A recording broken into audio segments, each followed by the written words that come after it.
I do not celebrate the holiday, but this Christmas, my mandalas used someone who did to bless me with a gift. The gift was this purple porcelain doll that is shown in the video. If you watched some of my older videos, I did a dream story time on an abusive spiritual advisor I recently talked about on my channel. Mid to late 2023, this advisor told me they had a dream about themselves, except it was my essence and spirit they felt instead of their own, and claimed the dream was about me for that reason. So in the dream, they were themselves doing things they claimed they would never do, and as they were doing those things, they felt my essence and my spirit. I feel like it's more accurate, though, to say that they felt my energy instead of my spirit, because I do believe that demonic beings can, of course, distinguish themselves very easily from a divine being, because we're not the same type of soul. But I do not believe that their perception and vibration is high enough to be able to accurately perceive my spirit or any other divine being spirit for that matter. So when the advisor told me about this dream she had, she told me the dream as if all the things I was doing in that dream was clarity about my true character and a confirmation of how bad of a person I am. Now, mind you, although I've had dreams about this spiritual advisor, my dreams aligned with the actual, proven, lived behaviors that they have had towards me and that they've had towards others, and that they've showcased it on their own platform. So for me, my dreams were never the prerequisite or end-all be-all of getting to know a person and see them for who they truly were. And I never used my dreams or any of my psychic messages, downloads, what have you, to accuse someone of doing things that I have no proof of them doing. There have been situations where I've been forced to call a spade, like as far as her doing black magic on me. Black magic is one of those things that can't be proven, but at the same time, I'm not going to continue to disregard my intuition when everything else that you're doing in the earthly realm mirrors the behaviors and doings of someone who has ill will and has ill intentions and is even doing black magic. But other than that, I never really had to use my psychic messages as a basis or fixed prognosis of a person. A lot of times when I would get clarity in psychic messages about a person's character, it was just to add more colors to what I already knew and what I already experienced with them. And that still applies to today. Like with other people, they'll have certain behaviors and things like that around me, and of course, as they're existing and having those behaviors, I'm picking up on energy and I'm getting messages from my mandalas, but I don't necessarily need to have that spiritual sentience to them in order to accurately recognize certain patterns that they have and realize how those patterns are indicative of toxic traits, are indicative of a larger toxic potential that they may have as an individual. This advisor, on the other hand, is the type of person to get messages from spirit and immediately assume that spirit knows all, and there's no way possible for that spirit to be incorrect or have ill will towards her. You know, she's the type of person who has the mindset of, if this spirit is talking to me, if they're giving me their time and their attention and they're giving me messages, there's no way that they mean any harm by me.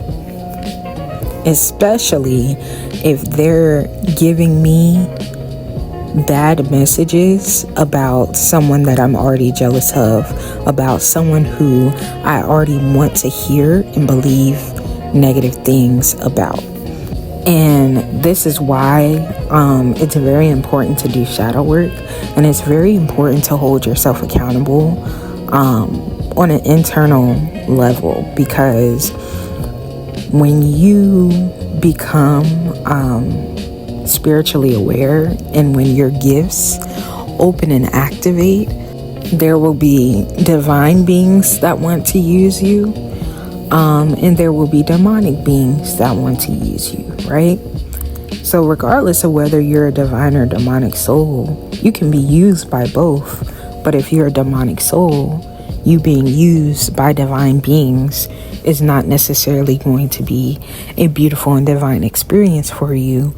And you being used by demonic beings, it will be enticing and it will be tempting, because demonic energy is the energy that you're drawn towards. Dark energy is the energy that you're drawn towards. But ultimately, it all drives you into your demise. It drives you into the karma and dharma that you deserve.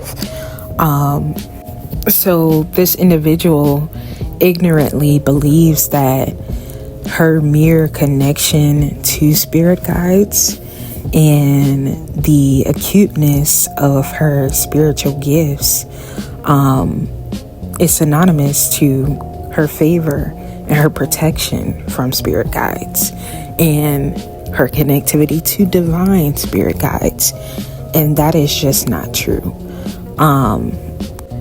And even if that was true, getting so comfortable with your access to these other beings to the point where you stop utilizing your own vessel because you've allowed these beings to think and act and feel for you, meaning you're just accepting whatever energies and messages that they give you without doing your human due diligence of seeing if those messages align with actual patterns, and if those messages are more reflective of what your shadow desires to believe than what is true in actuality, is unhealthy.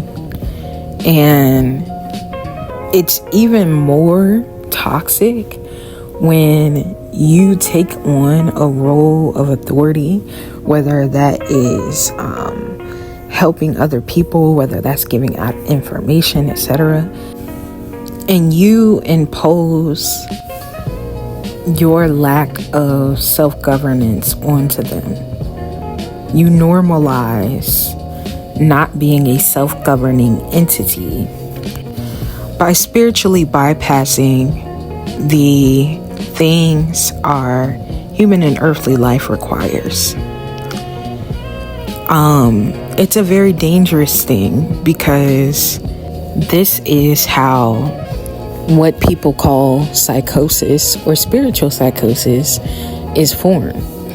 Now, I did a video on why I don't believe spiritual psychosis is a real term in the way that people have been using it, and just in general.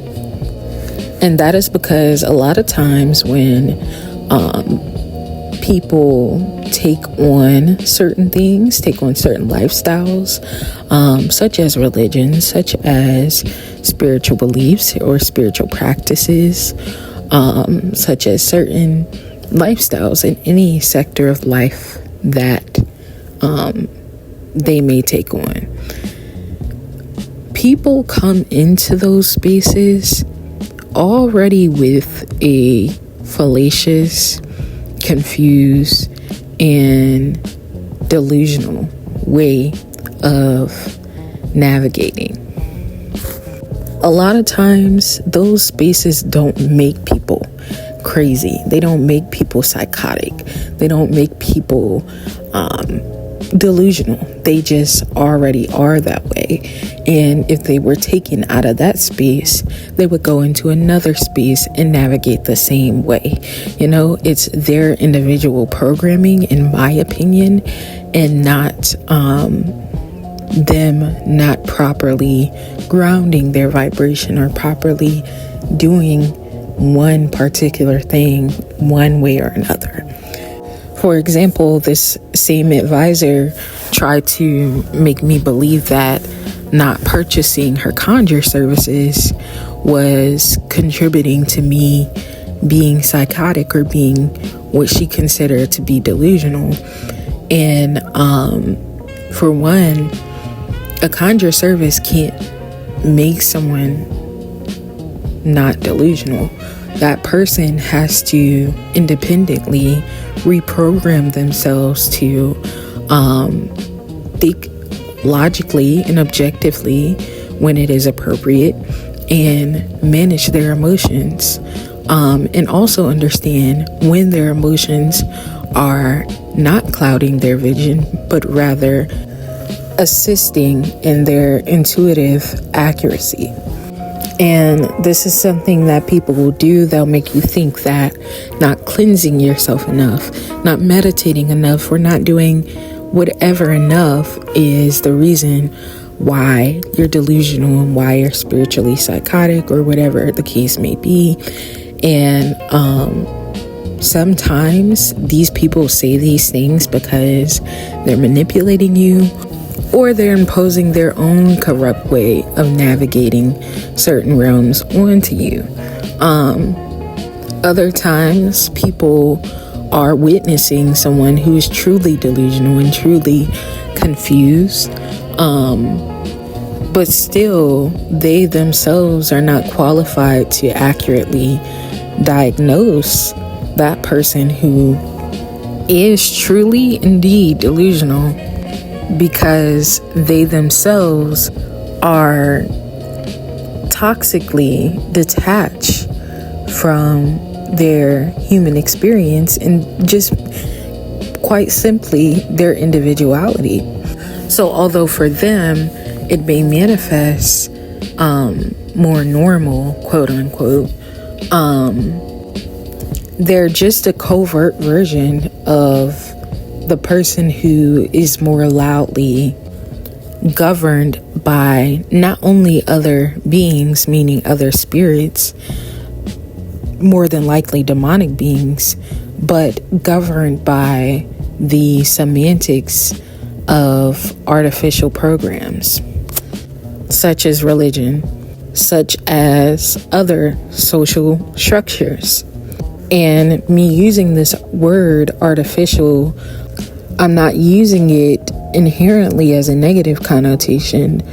I'm using the word artificial because something that is an artificial program or concept is something that was used to make the internal experience or experiences that we have the potential to attain, that we've already attained, that is not out of reach to us as much as we may think as humans, more real and more grounded into a physical form. These constructs can indeed be productive and divine utilities, but they often become overused and a means to normalize escaping individual, internal, and external navigation.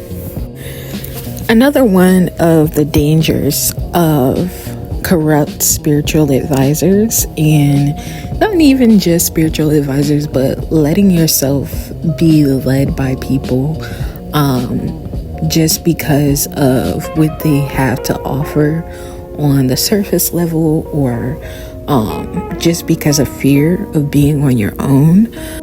Is when someone gets into your psyche and they get on this pedestal higher than the one that you put yourself on, they could tell you anything. Like, this advisor told me that I would do the things that she said I did in that dream, and I believed her. I took little mistakes that I did. I took things that I did in my past that I had already learned from and evolved from and integrated and moved on from. And I magnified that, and I made it the person that I was at that time. I totally discarded my evolution and my greatness just to help her sustain a spot in my life and in my being that she barely worked for. She did the bare minimum to be as special and as beautiful and as amazing as she was to me, when self-sufficiency was foreign to me, when thinking for myself was foreign to me, when I felt like I needed to manifest a certain way in order to be qualified enough to venture into certain realms on my own. So anything she told me about myself, good or bad, I automatically believed her. There are people who think the way that this advisor thought, because even though they don't want to admit it, they're a novice themselves and need to strengthen their internal protections, even from the spirits that claim to be most divine, ascended, high vibrational, loving ancestors and spirits. And then there are people who operate like this because they know what they're doing, and they are conscious, self-aware demonic agents who are intentionally on a mission to get people's energy, gaining enough rapport with them to have psychological access to them so that they can switch places with that person on a spiritual level and on a mental level. And these people benefit from not doing shadow work. They benefit from it because shadow work is not an easy thing to do when you're really doing it. Like, when you are truly doing shadow work, it's not an easy thing to do, and it can alter a soul, right? It can alter the coding of your DNA. It can alter the quantity of divinity within your bloodline. So sometimes when you pursue shadow work, you are more demonically attacked, and there's also parts of you that you have to detach from, parts of you that have to die. And this can be a very mentally, emotionally, spiritually, physically painful process. And although it's painful, although it's not fun, there's strength that's obtained during that process, as well as divinity. But instead of these individuals going through that process, they'd rather take the easy but ultimately worser way of going out, which puts them in more karmic debt, which is doing things like vampirism, doing things like dark magic, doing things like using their position of power or authority to confuse and mislead and lie to people. So this person can understand that the things that came up in this dream that they had about me was things within their shadow's desires and not things that are true to who I actually am. But they know that, and that's okay, because what they're going to do is transmute that and use that information to take me, as vulnerable as I was at that time, and make me feel less than, make me experience a pseudo regression.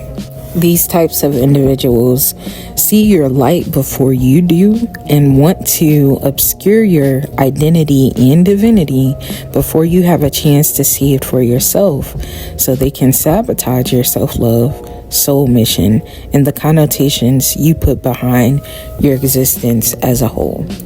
This is why I say an independent and intimate connection with God, your higher self, and most divine, high vibrational, loving ancestors and spirit guides, aka Mandalas, should be your prerequisite to most things that you pursue in life.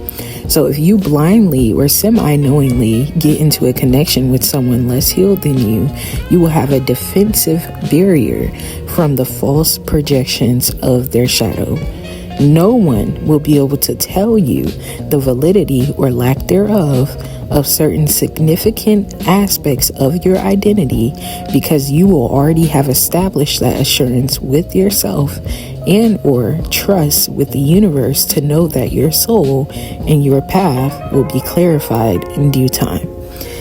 Now, some psychic readers don't know how to ground the grandiosity and divinity of your soul, so instead they opt for giving you a superficial and not quite accurate description of it. And some will totally or partially pervert it into something much weaker and darker, intentionally, so that you can feel less powerful and therefore not step into that power. Because how can you step into power that you're not confident that exists within you, or you're not even open to accepting the potential of it existing within you. This particular individual also denied the percentages of my indigenous American ancestry, even though upon my own genealogy and other research, I have found very recent indigenous American ancestry on both sides of my family. So my mandala is gifting me with this doll is a double synchronicity, and it coming in the color purple was also a synchronicity, because in the dream, Jada, I was trying not to say her name. I don't want to give her name power.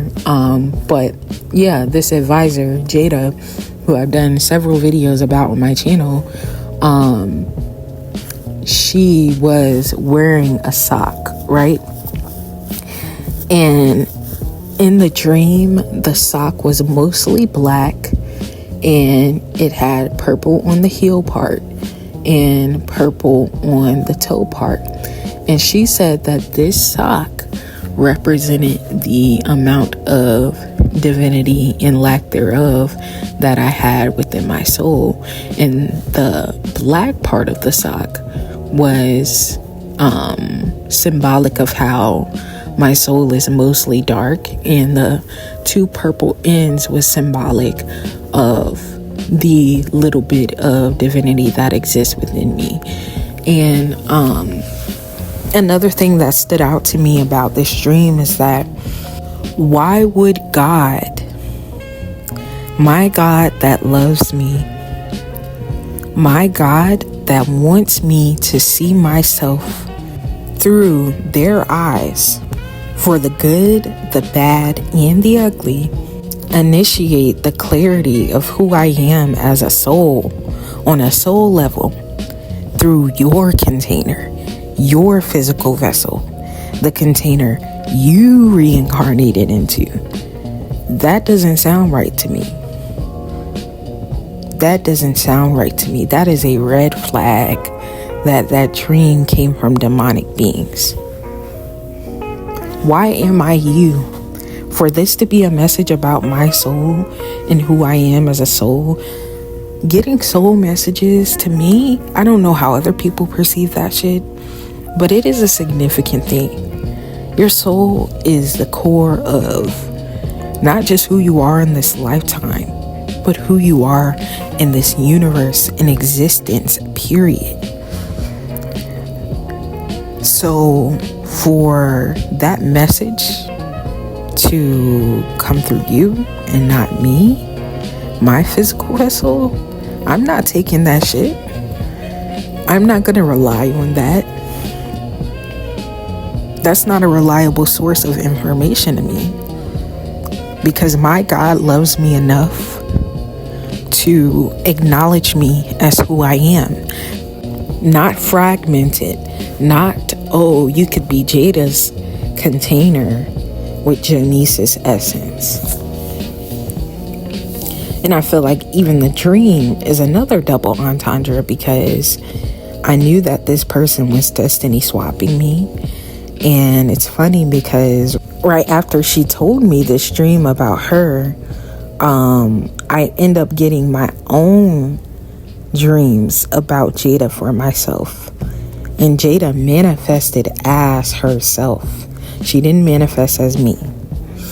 And I'm not saying that Madalas never or don't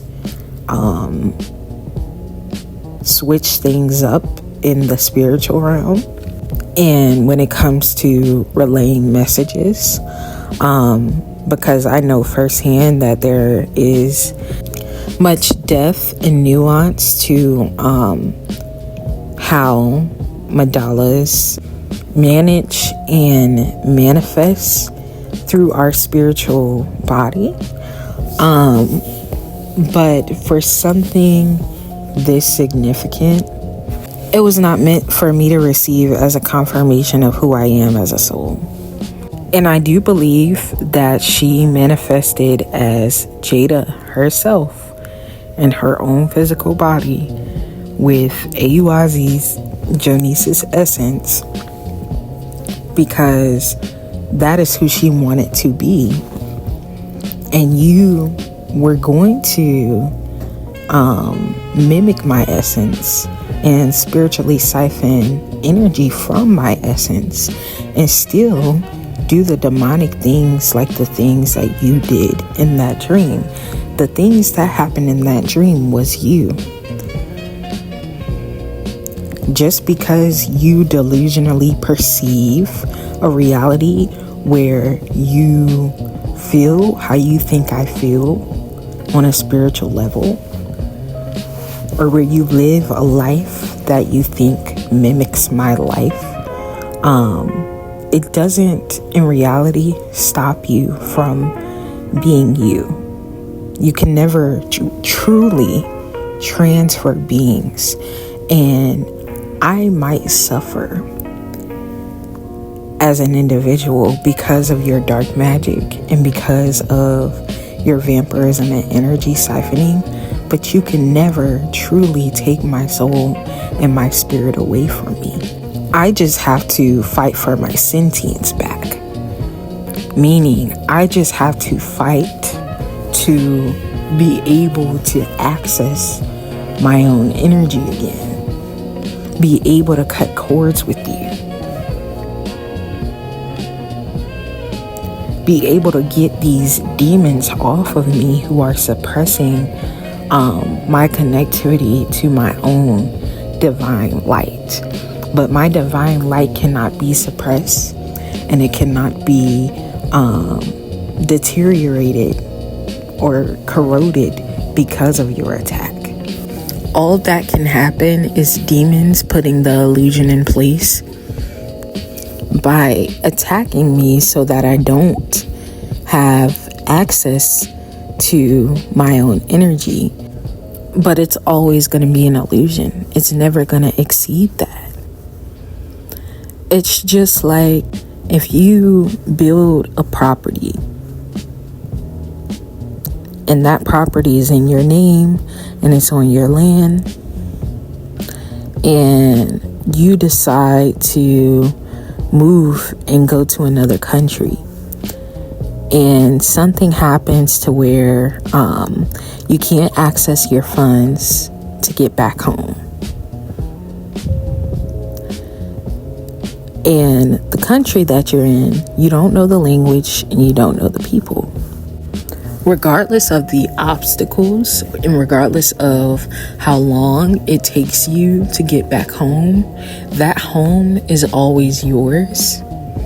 And that is a home that you will always divinely deserve and be worthy of, because you did the work for that home before you were attacked, aka before you went to that country that you didn't know and that you didn't know the language of, and you got lost and something went wrong with your funds. Like, you're always entitled to your home. And that's another important message too. Like, demonic attack will happen throughout your lifetime, and you will be placed in timelines and in situations that make you question your deservance of the platform that helped you divinely thrive. But your mere desire and aim to continue divinely thriving, regardless of where you may be right now, is merely an indication of why you deserve what you desire and why you're meant to receive it in due time, inevitably. Obstacles can find a way to get on your path, but no one can take away your destiny. God will ensure that you get to your divine kingdom. And it can't be promised that the road back home is going to be easy. And it's sad that we even have to be put in a position where we have to go back home, or we have to fight to go back home. Like, why couldn't I have just stayed at my divine internal home, my oasis, in the first place, you know? And this is figurative, but it could be literal. If it resonates, then it resonates, you know, to whoever is watching. But yeah, like the fact that we as divine beings have to be displaced because of other people's jealousy and refusal to heal is sad, because I did the work. I did what I needed to do. I healed. I took accountability. I took the steps that I needed to take. I listened to my intuition. I listened to what God was trying to tell me. I took heed, and I applied those changes, and yet still here I am. You know, it feels like someone has unfairly taken our spirits or our destiny away from us, and that's not the case. They can never take that shit. That's why I don't even use terms really like that unless I'm trying to make a certain point, like in this video. I really don't use terms like soul swapping or destiny swapping, because there are people who are not fully educated on how souls and spirits and destinies work, and they will legitly believe that someone has taken their soul from them. They will legitly believe that someone has taken their destiny from them, and that is not possible. If you live a life where you feel like someone has taken your soul from you and your destiny from you, and there's in no area of your being, whether mental, physical, emotional, and or spiritual, progress in getting back home to yourself, that is when you need to do a little more questioning and a little more digging on whether this is karmic or dharmic. And another thing too is like, people have a bad relationship with karma. Why are people afraid to be in karmic situations? Why are people afraid to be in dharmic situations? Karma is not a crime. Karma is not taboo, you know? Karma is needed for us to strengthen our divinity and even increase the adjacency of our accessibility to it. I've had people see me and see that, you know, our physical manifestations of where we were in life look the same, right?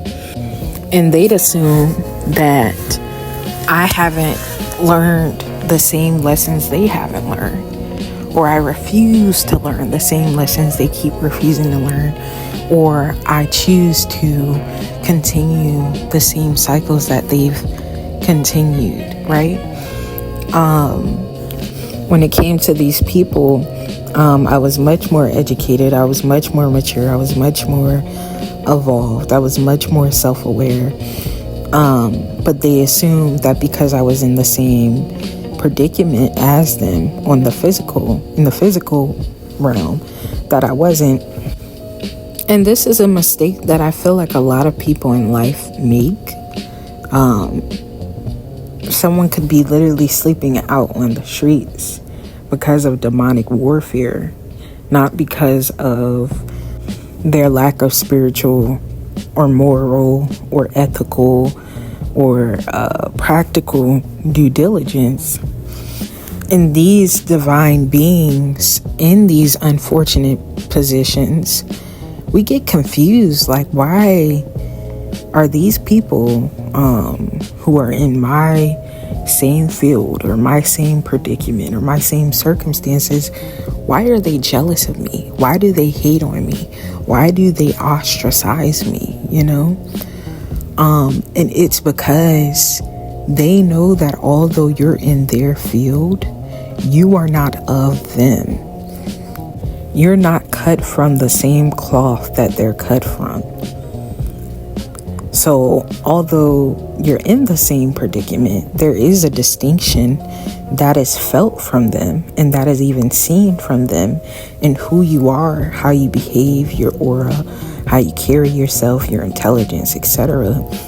And that in and of itself is the proof that you are not in the same place for the same reason. And this also applies to situations where you're going to someone who's not your peer, someone who is socially, highlighting the socially, emphasis on the socially, your superior, but that person feels and knows that spiritually they're more out of reach to you than you are out of reach to them. And so this purple doll means to me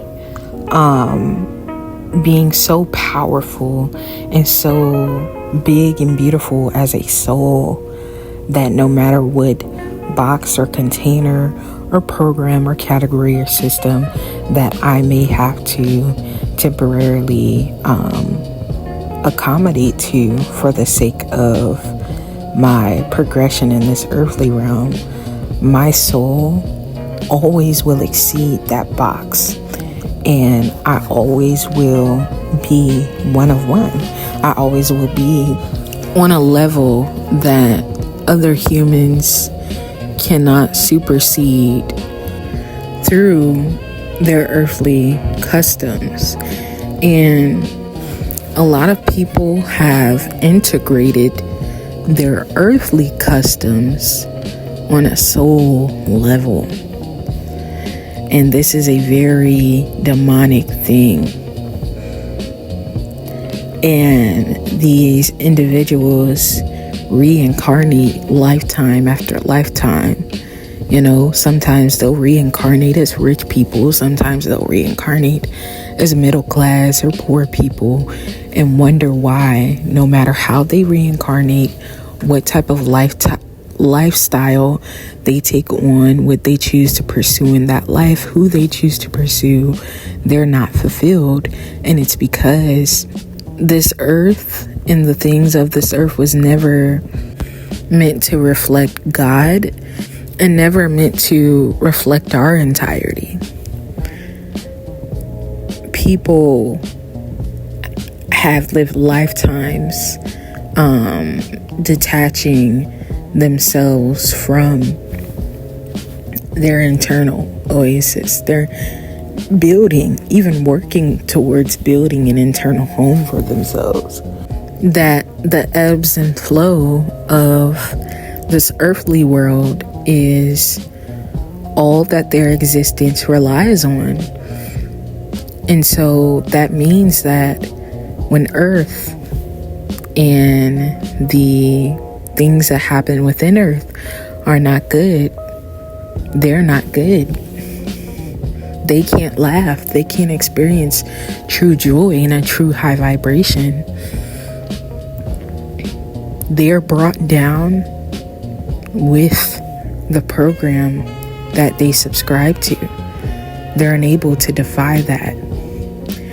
So, and that's a very demonic thing, because as divine souls, we're meant to be able to defy that, to be able to mutate and overcome and not limit ourselves. So, yeah. The purple also represents strength. And it takes strength to be this powerful and be this divine and be this distinct. So, and it's not something a lot of people can do. And that's why I get the favor and confirmations that I get from my mandalas. So, yes, that's all I want to say for this video. I hope you all enjoyed this video. If so, please be sure to share, comment, like if you like, and subscribe. Peace.